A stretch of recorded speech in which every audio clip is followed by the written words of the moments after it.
जी, break से आगे वापस आपको कहेंगे एक बार फिर से वेलकम बैक एंड सुबह खैर। और बात करेंगे पाकिस्तान की मईशत की। जब पाकिस्तान की मईशत की बात होती है तो यहाँ पे जो इंडस्ट्रीज़ हैं उनको सबसे पहले काउंट किया जाता है। और हमारी पाकिस्तान की जो इंडस्ट्रीज़ है उसमें सबसे ज़्यादा जो मेन इंडस्ट्री है वो है टेक्सटाइल की, जहाँ पे ये कहते हैं कि ये पाकिस्तान की तमाम इंडस्ट्रीज़ की जो रीढ़ की हड्डी की हैसियत रखती है।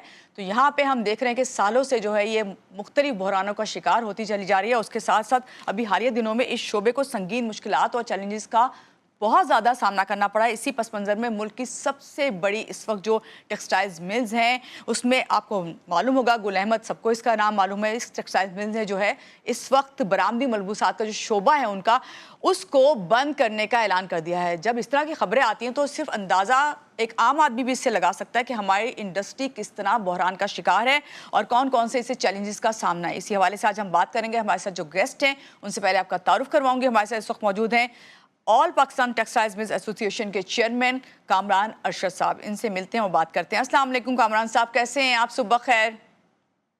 जी, वालेकुम सलाम, बड़ी मेहरबानी। आप सुनाएँ? बिल्कुल ठीक। पहले तो बहुत शुक्रिया कि आपने हमें ज्वाइन किया। यहीं से चलें बात स्टार्ट करते हैं। गुल अहमद, इतनी बड़ी टेक्सटाइल इंडस्ट्री, इसने जो है अपनी जो बरामदी मलबूसात का शोबा है उसको बंद करने का ऐलान कर दिया है। इसके बारे में आप क्या कहेंगे? देखिए जी, ये तो एक ऐसी खबर है जो हेडलाइन की ज़ीनत बन गई उसके नाम की वजह से। लेकिन जी। आप ये देखें कि इस तरह के और कितने नाम होंगे, ऐसे कितने और 100 नाम होंगे जो शायद खबरों में भी नहीं आए लेकिन कब से बंद पड़े हैं या बंद होने जा रहे हैं या एग्जैक्टली। पार्शियल कैपेसिटी चल रहे हैं। तो हमें और हुकूमत वक्त को इस चीज़ को एड्रेस करना पड़ना है कि ऐसे क्या मसाइल हैं जिसकी वजह से पाकिस्तान की सबसे बड़ी एक्सपोर्ट अर्निंग सनत बहरान का शिकार है। जी। जी कामरान साहब, ये मसाइल क्या है, चैलेंजेस क्या है इस इंडस्ट्री को? देखें, सबसे पहले तो आपको देखना पड़ेगा कि आपके पास वो कौन से कॉस्ट फैक्टर्स हैं जो आप जिन मुल्कों से मुकाबला करते हैं उनसे ज़्यादा है। मसलन बिजली का रेट, मसलन गैस का रेट, मसलन इंटरेस्ट रेट, शरह सूद जिसे कहते हैं, मसलन आपकी टैक्सेशन। आपको इन चारों चीज़ों को एड्रेस करना पड़ेगा और इन चारों चीज़ों को इन लाइन विद जो आपके रीजनल कंपेटिटर्स हैं, जैसे बांग्लादेश है, जैसे श्रीलंका है, जैसे इंडिया है, जैसे वियतनाम है, जैसे चाइना है, उनके बराबर लाना पड़ेगा। आप अपनी महंगाई को, अपनी इन्फ्लेशन को एक्सपोर्ट नहीं कर सकते। आप उसको इधर डोमेस्टिक मार्केट में शायद पास ऑन कर सकें, लेकिन आप उसको एक्सपोर्ट नहीं कर सकते।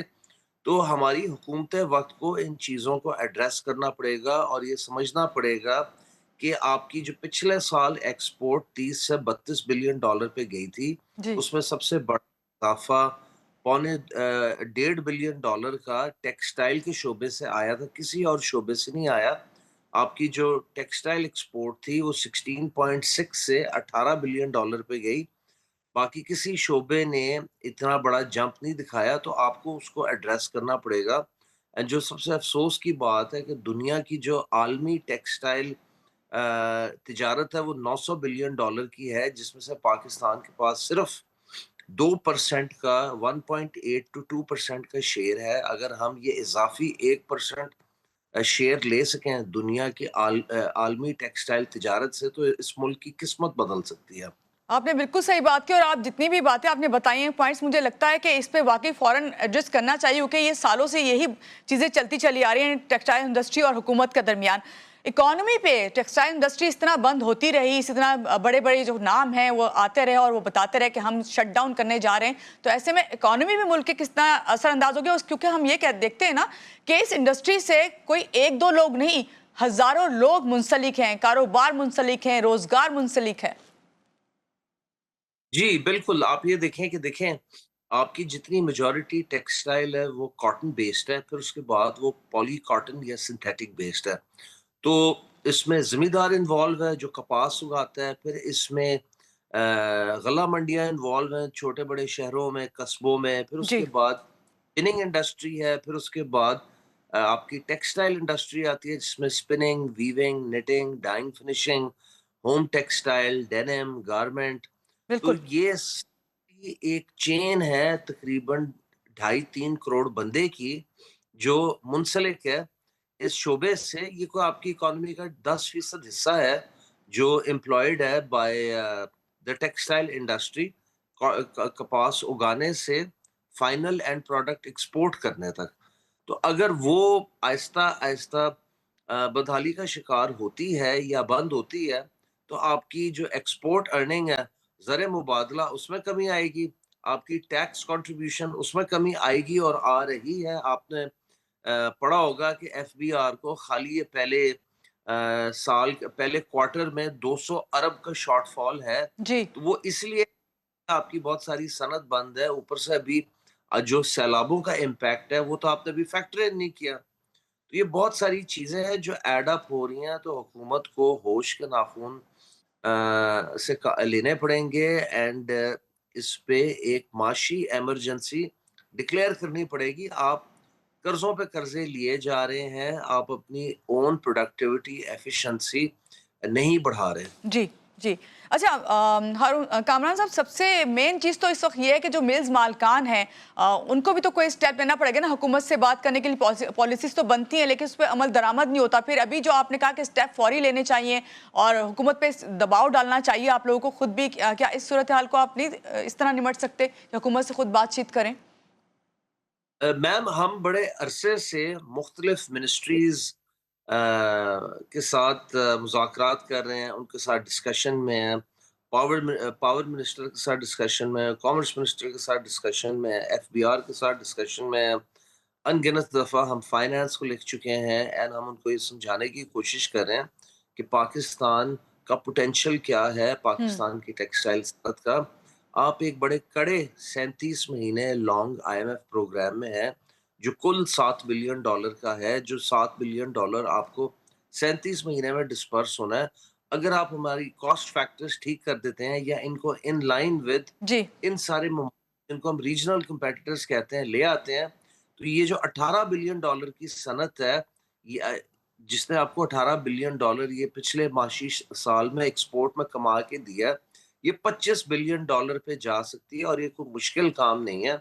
انفارچونیٹلی ہم اپنے ہاتھوں سے اپنی کاسٹ کی وجہ سے بزنس گوا رہے ہیں، اور ہماری گورنمنٹ کا فوکس ہی نہیں ہے صنعت کاری پہ، تجارت پہ، کامرس پہ، ٹریڈ پہ. جتنی بھی حکومتیں وقت آتی ہیں جاتی ہیں، ان کا ہمیشہ فوکس ہوتا ہے ادھر برج بنا دو، ادھر روڈ نکال دو، ادھر انڈر پاس بنا دو، ادھر فلانا پروجیکٹ سٹارٹ کر لو، بے نظیر انکم سپورٹ پروگرام جی 700 ارب تک لے.